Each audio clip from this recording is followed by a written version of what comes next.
வாழிய செந்தமிழ் வாழ்க நற்றமிழர் வாழிய பாரத மணித்திருநாடு. பாரத மணித்திருநாடு நேயர்கள் அனைவருக்கும் வணக்கம். நாம் காஞ்சிமாமுனிவரின் கனிமொழிகளை பார்த்து கொண்டிருக்கிறோம்.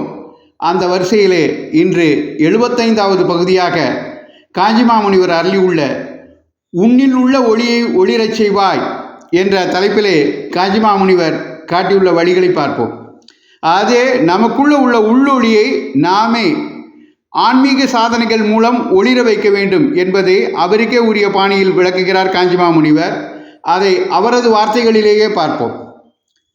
இது சின்ன பல்பு, அது பெரிய பல்பு, அது நீல விளக்கு, இது பச்சை விளக்கு. விளக்கில் அநேக உருவங்கள் இருக்கின்றன. இருந்தாலும் அவை எல்லாவற்றுக்குள்ளும் இருக்கும் சக்தி மின்சார சக்தி. அது ஒன்றுதான். எங்கும் வியாபித்திருக்கின்ற மின்சார சக்தி தான் இங்கே இந்த விளக்குக்குள் இருந்து பிரகாசிக்க செய்கிறது. மின்விசிறிக்குள் ஃபேனுக்குள் இருந்து சுற்ற வைக்கிறது. இந்த எல்லா காரியங்களுக்கும் மூலமான சக்தி ஒன்று. அது அகண்டமானது. அதுவே ஒயர் கம்பிக்குள் வருகிற போது கண்டமாகிறது. இயற்கையில் பளீர் பளீர் என்று மின்னும் போது, ஜலம் அருவியாக கொட்டும் போது அங்கெல்லாம் இதுதானே வெளிப்பட வந்து விடுகிறது.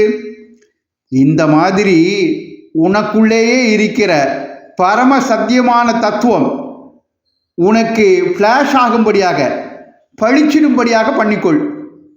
கர்மானுஷ்டானத்தில் ஆரம்பித்து யஜ்யம், தேவதா, உபாசனை எல்லாம் பண்ண வைத்து மகாவாக்கிய தியானத்தில் முடிகிற வேதாந்த சாதனங்கள் எல்லாம் இதற்குத்தான் என்று ஆன்மீக சாதனங்கள், ஆன்மீக வழிபாடுகள், ஆன்மீக வழிமுறைகள் இவையெல்லாம் நம் உள்ளொளியை ஒளிரச் செய்வதற்காகத்தான் என்று வழிகாட்டுகிறார்.